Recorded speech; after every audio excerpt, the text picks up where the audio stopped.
Зоосон байна уу. За өнөөдөр Кобаяши сангийн бичсэн амьдралыг баяр баясгалантай байлгах 30 зарчим гэдэг номыг уншлаа. Гэхдээ энэ 30 зарчмыг ярахгүй энэ дотроос хамгийн чухал гэж бодсон ганцхан зарчмын талаар ярий. За энэ зарчим нь юу вэ гэх юм бол амьдралын эхний хагасыг эрэлхийлж сүүлийн хагасыг тавьж явуулдаг ийм зарчим юм байгаа юм. Тэгвэл яагаад эхний хагасыг эрэлхийлээд сүүлийн хагасыг тавьж явуулах ёстой юм? Яг хэдэн нас хүртэл эрэлхийлэх вэ? Хэдэн наснаас эхлээд тавьж явуулах вэ? Юуг эрэлхийлж, юугийг тавьж явуулах вэ? За энэ талаар маш товчхон авч үзье. Жохоолч болвол марафон гүйлттэй зүйрлсэн. Марафон гүйлт ямар онцлогтой байдгүй гэвэл 42 орчим километрийг гүйдэг. Энэ 42 километрын ихэнх тохиолдолд тал замыг гүйгээд тэг буцаад гүйждэг. Яагаад ийм байдгүй гэхдээ зэрэг гүйлтийн замтай холбогдолтой. Гүйлтийн зам нь дандаа өгсөж гүйдэг ч юм уу, эсвэл дандаа уруудаж гүйдэг ч юм уу. Тийм байж магадгүй. Тэгвэл тэр мөрөөрөө уруудаж гүйсээр байгаа дуустах ч юм уу. Эсвэл өгсөд гүйх юм бол маш их ядарч тойлдог ч юм. Эсвэл цагаагаар байдалтай холбогдолтой. Хэрвээ залхантай өдөр таарах юм бол залхан сөрөөд гүнэ гэвэл маш их хүч орно. Тэгээд амжилт бас буур. Хэрвээ залхан уруудаад гүйх өдөр таарсан юм бол их түргэн гүн ядрахгүй байна. Тэгэхээр эндээс ямар асуудал үүсэх вэ гэхээр зэрэг марафоны амжилтанд бас нөлөөлнө гэсэн. Тухайн жил нь уруудаж гүйх газар дээр уруудаж гүйгээд дуусчихсан. Дээрэс нь бол тэр бас салханы чиглэл таарчихсан. Тэгэх юм бол тухайн жил маш богинохон хугацаанд марафоныг гүйж дуусгасан гэдэг шинэ амжилтыг тогтоох нь шүү дээ. Гэтэл дараагийнх нь төмчөн дээр яг энэх эсрэг байдлаар хичнээн сайн тамирчин оролцсон ч гэсэн өгсөж гүйдэг ч юм уу, салхан сөрж гүйдэг ч юм уу. Ийм байдал таарчих юм бол марафоны амжилтанд нөлөөлнө. За энийн шиг хүний амьдрал бас ялгаа байхгүй. Бас марафонтой адилхан эргэх чиг гэж байна. За энэ нь бол өнөөдөр ярих гэж би хамгийн чухал санаа. Хүний амьдрал бас эргэлтийн чиг байна. Тэндээс нуглаад бучиж гүйх ёстой. Нэг л хөгөрөн гүйгээд байх юм бол яах вэ? Ядарч тойлдаад хамгийн сүүлд нь моожирч унна. Эсвэл залхны аяар уруудаад яваад байх юм бол ямар ч бодож сэтгэж байдаггүй хэтэрхээ хөнгөн хялбар болно. Тийм учраас хүний амьдралд бас тэнцвэрийг олох, баланстай амьдрах гэдэг асуудал бас байдаг юм байна. За тэгвэл ерөнхийдөө эрэлхийлэх болоод тавьж явуулах гэж хоёр хувааж байгаа юм. Тэгэхээр яг хэдэн наснаас энийг жаагалж гин үү? Энэ талаар бол яг тодорхой ойлголт бол байхгүй. Жишээлх юм бол 80 хүрэхээр тооцоолох юм бол 40 нас гэсэн. Эргэж гүйх нь тавьж явуулах нь. Ерөнхийдөө дунд насны үеэс гэж ойлгож болно. Тэгээ бүр нарийн хувааж үчих юм бол 3 хуваажуулах юм байна. Эрэлхийлэх насанд бол 40 нас хүртэл. Энэ 40 хүртэл бол өөрийгөө бүтөөх нас. 40-оос 60 хүртэл бол өөрийгөө ойлгох нас. Амьдралын утгыг олох гэж хэлж болно. За харин 60 наснаас хойш бол амгалан тайван амьдрах. Ийм нас. За тэгвэл одоо эхлээд эрэлхийлэх, тэмүүлж амьдрах насны талаар авч үзье. Англиар бол identity formation гэж өөрийгөө бүтэх шат гэсэн үг. Тэгээ энэ үед хэрвээ өөрийгөө бүтэхгүй бол дараа нь харамсан. Амьдралын эхний хагасад хүмүүс яах вэ? Мэдлэг эрэлхийлнэ. Амжилт хүс. За бас яах вэ гэдэг зэрэг бас хайрлж дурлна. Тэгээд хүлээн зөвшөөрүүлэх гэж оролдоно. За энэ дээр нэмэгдэж зэрэг мөнгө, байр суурь, нэр хүн төөчлөлтөн. Би чухам хэмбэ гэдг олох гэж оролдоно.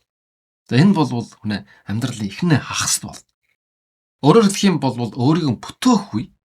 Тэгээ яагаад эрэлхийлэх ёстой юм? За энэ дээр бол 3 шалтгааныг хэлж байгаа юм. Нэгдүгüүрд бол чадвар суулгахын тулд. Чадвар суулгах энэ нас бол амьдрал ихний хагас байх нь байна шүү дээ. Энэ дээр мэдээж одоо мэдлэг суралцах ёстой. Тэгээ бусдад зэрэг туршиж үзэх хэрэгтэй. Бас алдаж бас үучих хэрэгтэй. Амьдралын ихний хагасд бол хүн алдах хэрэгтэй гэж байгаа байхгүй юу? Алдаанаас айх хэрэггүй. Хоёрдугаард нь бол өөрийн үнд зүйлийг таних нас. Би чухам юуг хүсэж байгаа юм? Юунд хүрэх гэж зориод байгаа юм? Би гэж чухам хэн юм? Өөрөөр хэлэх юм бол өөрийн чинь дуртай зүйл нь юу? Дургуй зүйл нь юу? Энийг ойлгоод амьд тэмүүлэх. Ийм цаг бай. За 3 дугаард нь яагаад эхний хагасд эрэлхийлж гин үг гэвэл энергийн оргил уйдан байдаг. Эрч өвчтэй. Тэгээ энэ дээр болтой зэрэг тэмүүлэлтэй байдаг. За тийм учраас эхний хагасд болвол өөрийнхөө чадварыг бүтэх ёстой. Алдаа гаргахаас айхгүй байх ёстой. Өөрийгөө таних ёстой. Хяжгараа тэлэх ёстой. За ийм үе гэж ойлгож байна. За одоо тэгвэл 50 явуулах үе 40 наснаас хойш амьдралын сүүлийн хагасд бол яах вэ гэвэл хяналтаан сулалцсан, үр дүнтэй зууралтхан болсон, бусдын үнэлгээгээр амьдрахгүй байгаа зүйлээ үнэлж эхэлсэн. Бүр өөрийнхөө төгс биш байдлыг хүлээж зөвшөөрсөн. Ийм нас. Тэгэхээр 50 явуулах нас гэдэг байгаа шүү дээ. Тэгээ юугийг 50 явуулах? Нэгдүгüүрд нь бол хитрхээ их хяналтыг 50 явуул. Хитрхээ их хяналт гэдэг нь юу вэ гэхээр бүх зүйлийг өөрийн хүсснээр болгох гэж оролддог, зүтгэдэг тэр зан дүрхийг хэлж байгаа юм. Зөвхөн өөрийгөө биш. Өөрийнхөө гэр бүлийг, үр хүүхдийг, ажлын хамт олныг ч гэсэн. Гэтэл сүүлийн хагасд бол энэ хяналтыг ч гэсэн сулруулах хэрэгтэй. Хоёрдугаард нь бол бардамнал болоод харьцуулалтыг тавьж явуул гэж байгаа. Тэгж чадах юм бол би бусдаас илүү байх ёстой гэсэн дарамтаас болтор. Гуравдугаард нь бол өнгөрснөө тавьж явуул. Өнгөрсөнтэйг нь дахиж жуурлаад хэрэггүй. Алдаа байж болно, харамсал байж болно, гомдол байж болно. Энэ бүгдийг тавьж явуулахгүй бол баяр баясгалантай амьдарч чадахгүй. Алдааж болтгоо, харамсалж болтгоо, гомдож болтгоо нь буучиж ирэхгүй. Дөрөвдүгээрд нь бол илүүдэлж үдлээс сал. Эдэн материалд хит барихтхан боль гэсэн үг. Энийг нь тавьж явуулах хэрэгтэй. Энэ бол өөрөө чинь зовоож байгаа, шаналгаж байгаа ийм хүчин зүйл. Дунд наснаас хойш бол өөрийн байгаагаараа амьдрах хангалт. Тэр нь өөрийг чинь ад жаргалтай бол. Тэгээ яагаад одоо тавьж явуулах хэрэгтэй энэ бүгдийг? Мэдээж нэгдүгээрд бол нас ах тусмаа ирч хүч багасж байгаа. Сулдаж мутаж байгаа. Тэр залуу байсан үеийнхэн ирчмэр тэрийг алдахгүй байна гэх юм бол тэр эдсэж гарч чадахгүй гэсэн үг. Хаан уулын час дарж хайран биеийг нас дарна гэж. Тийм учраас нэг л үгээр хэлэх юм бол залуу ишиг байгаад хэрэггүй гэсэн үг. Өөрөн чинь дуршлаг нэмэгдсэн байна. Тэрүүгээр өөртөө тохирсон байдлаар хөнгөн хялбар амьдарч болно. Энэ стрессийг багасгаж байгаа юм. Бүхнийг олж авах биш. Хөнгөлөх. Энэ нь бол хүнийг ад жаргалтай амьдруулна. Энэ насны үеийн бас нэг хамгийн гол онцлогч юу вэ гэдэг зэрэг амжилт гэдэг бол ад жаргал биш гэдгийг бол. Залуу байх үед бол амжилттай болох юм бол ад жаргалтай сайн сайхан амьдрна тэгж итгэдэг. Мэдээж тийм байж таарна. Гэтэл амжилтанд нэгэнд хүрчихсэн дунд наснаас хойш бол ямар их өндөр оргилд гарсан ч гэсэн тэр бас ад жаргал биш юм байна гэдэг юм дээр. Юу гэхтэй зэрэг тэр ад жаргал гэдэг чинь өөрийн чинь өдөр тусмын энгийн жилд оршиж байдаг. Тэрийг мэдэрч сурах. Эндээс ад жаргал ирдэг гэж. Энэ номын 30 зарчим дээр бол энэ талаар их дэлгэрэнгүй орсон байж байгаа. За мөн хижээж оройтгүй мөрөөдөл биелүүлэх шидэтлөхөр дээр бас энэ талаар асар дэлгэрэнгүй бичсэн байж байгаа. Тэгэхээр нэг л үгээр товчлоод хэлэх юм бол 50 явуул гэдэг байгаа шүү дээ. Тэгэхээр юугийг 50 явуулах вэ гэвэл амархан бусдын үнэлгээг тавьж явуулах хэрэгтэй. Хүн нэмээ юу гэх гэнэ вэ? Эсвэл би заавал нэг үнэлүүлэх гэдээ оролдоод байдаг. хүүхэд байхаас нь тэгээ сурчсан дийлэн хүмүүс болвол эхлээд лээж аваараа үнэлүүлнэ. Дараа нь нийгмээр үнэлүүлнэ. Энийг сүүлийн хагасд тавьж явуулах хэрэгтэй. За зарим хүмүүсийн хувьд бол одоо төрж сахаар үнэлүүлнэ гэдэг юм хийсэн бүтээсэн гэдэг. Тэг үнэхгүй бол их гомдоод. Ийм байдалтай амьдарч байгаа хүмүүс олон байж байгаа. Зарим нь бол хитрхээ их үнэлүүлчихсэн одоо бүр төрийн шагналыг хүн насан туршдаа хөдөлж игээд авч чадахгүй тэр шагналыг бүр хоёрыг аваад ингэр дээр жүжигсэн. Иймэрхүү хүмүүс байж байгаа юм. Үнэлүүлэх гэдэг бол муу биш. Хийсэн бүтээс учраас үнэлэх ёстой. Төрийн шагналын одоо нэгийг авч бол. Гэтэл биш ханч чадахгүй бас хүмүүс байдаг юм шиг байна. Заавал тэр төрийн одоо бүх шагналуудыг гавьяатыг авах ёстой, баатрын авах ёстой. Тэгээ өөр юу авах ёстой юм. Тэр ингэр дээр жүгэж болдог, хүжүүндээ жүгэж болдог. Тэр бүгдийг нэг бүртэлд аавна гэж бол ярьж явдаг хүмүүс байгаа юм. За ингэж бусдын үнэлгээг тавьж болох хэрэгтэй. За тэгээд төгс байх гэдгээ бас тавьж явуулах хэрэгтэй. Өнгөрснөгээ алдаагаа мартах хэрэгтэй. Тэгээд хэт их өдөжүүлээс салах хэрэгтэй. Тэрийг авсандаа аваад орохгүй шүү дээ. Харин ч одоо хөнгөлөх тусмаа амьдрал болтой зэрэг гүнжирдэг гэж байгаа юм. Амьдралын гүн рүү орж чаддаг. Амьдралын эхний хагасаас амьдралын сүүлийн хагас руу шилжинэ гэдэг бол сэтгэлжийн шилжилтийн үе гэж байгаа байхгүй юу? Бид нар бол нэг шилжилт юм мэдэж байгаа юм. Тэрний үетэй зэрэг шилжилтийн нас гэд 10-аад настай хүүхэд насан турш үед сэтгэлжийн төлөв байдалд нь зан авард нь өөрчлөлт орж идэг. За энийг бид нар бол шилжилтийн нас гэдэг. Шилжилтийн нас нь хүүхэд гэдэг яраас орчихсон. Энийн шиг юм байна шүү дээ. Насан туршсан хүмүүсийн хувьд бас энэ эхний хагасаас сүүлийн хагас руу шилжинэ гэдэг нь шилжилтийн үе байна. Энийг ойлгох хэрэгтэй.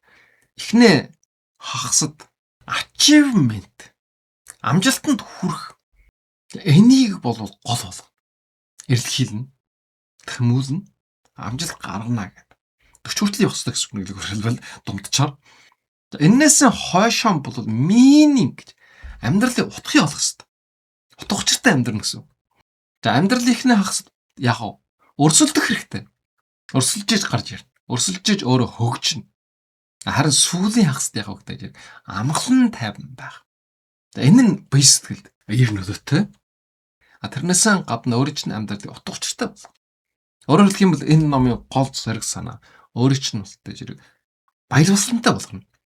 За ихнээ хагасд яг бол бас хяналт хатуу хяналттай амьдрал. Чарчамж байх хэрэгтэй. Гэтэл сүүлийн хагасд бол өөрийгөө хүлээн зөвшөөрнө. Чадах юм байна, чадахгүй юм байна. Мэдэх юм байна, мэдхгүй юм байна. Тэрнтэй эвлэрж амьдрах чухал гэсэн үг л дээ.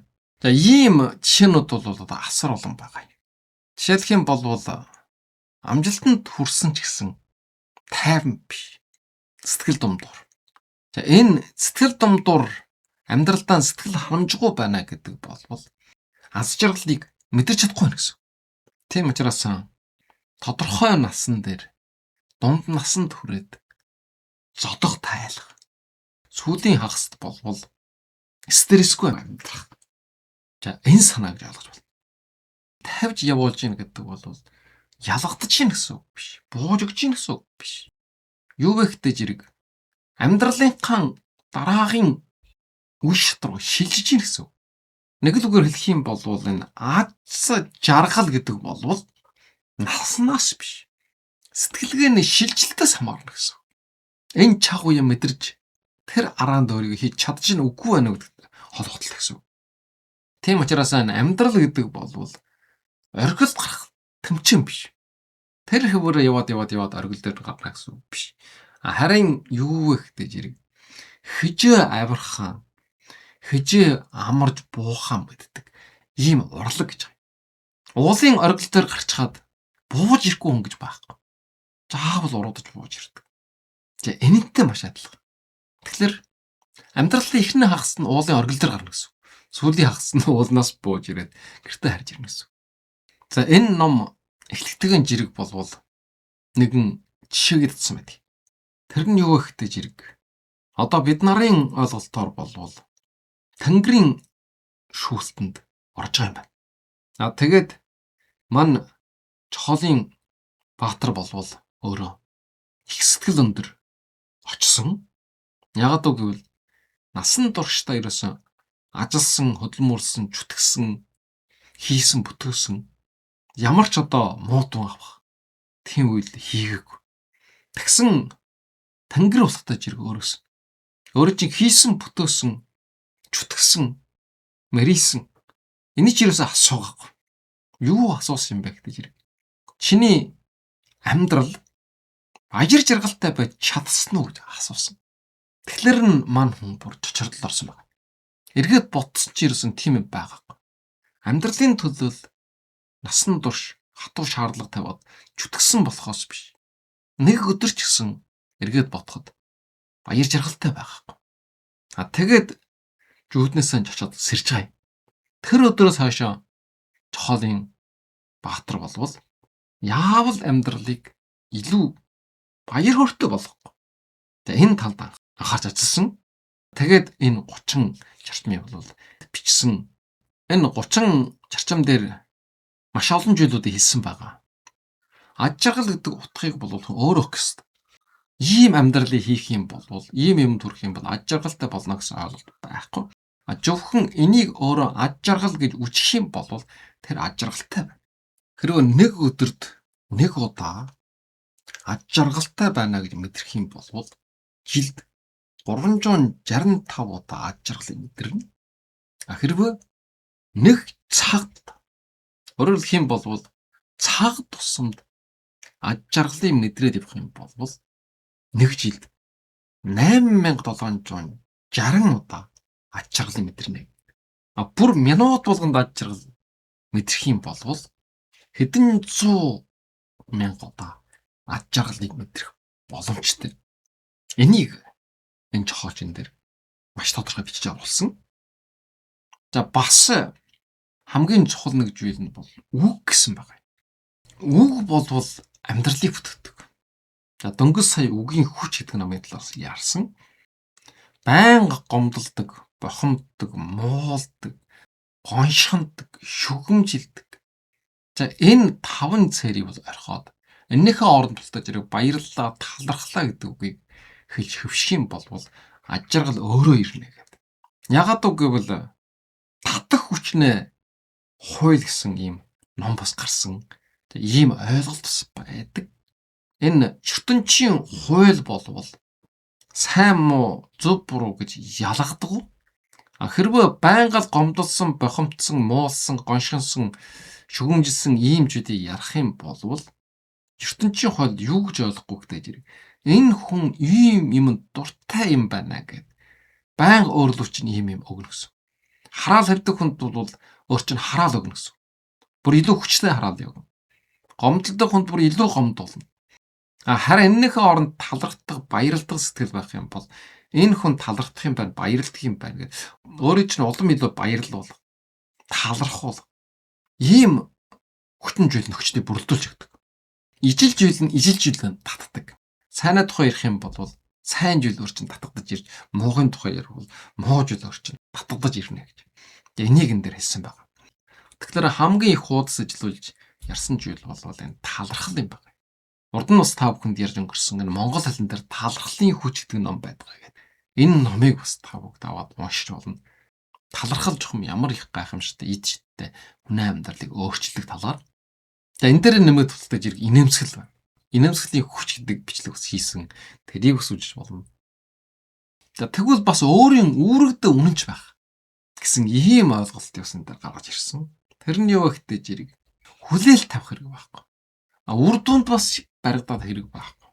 Юу вэ гэдэг зэрэг зүгээр л өөрийнхөө хийж чадах хэмжээнд үргэн биелүүлээд явах. За энэ бас их чухал санаа. За ийм байдлаар энэ номон дээр бол 30 маш чухал амьдралыг баяр хөөртэй болгох зарчмуудыг бичсэн. За энэ дотор бол хамгийн чухал гэж үзсэн. Амьдралынхаа эхний хагаст эрэлхийлж тэмүүлж амьдрах ёстой. Сүүлийн хагаст нь болвол тавьж явуулах ёстой гэдэг. Энэ агуулгыг бол дэлгэрүүлж ярлаа. За энэ бичлэг хэрвээ өөр чинь таалагдсан бол лайктараарай. За бас цааш нь олон хүнд хуваалцаарай. За бичлэгийг хэрвээ subscribe хийхгүйгээр үзэж байгаа юм бол яг одоо шилдэг номыг дагаарай. Subscribe хийгээрэй. За шилдэг номоор бол одоо хүртэл 300 гаруй удаагийн оруулсан байж байгаа. Бичлэг болгон дээр нэг ном, нэг үжил санаа, шинэ үеийн амьдралд жайлшгүй шаардлагатай асуудлыг хөндөж оруулсан байж байгаа. Тийм учраас шилдэг номыг дагаад завчлаагүй. Бичлэгүүдийн бүгдийг дуусталж харь. Тэгвэл амьдралд асар том өөрчлөлтүүд гарна шүү. За, анхаарал тавьсан та бүхэнд маш их баярлалаа.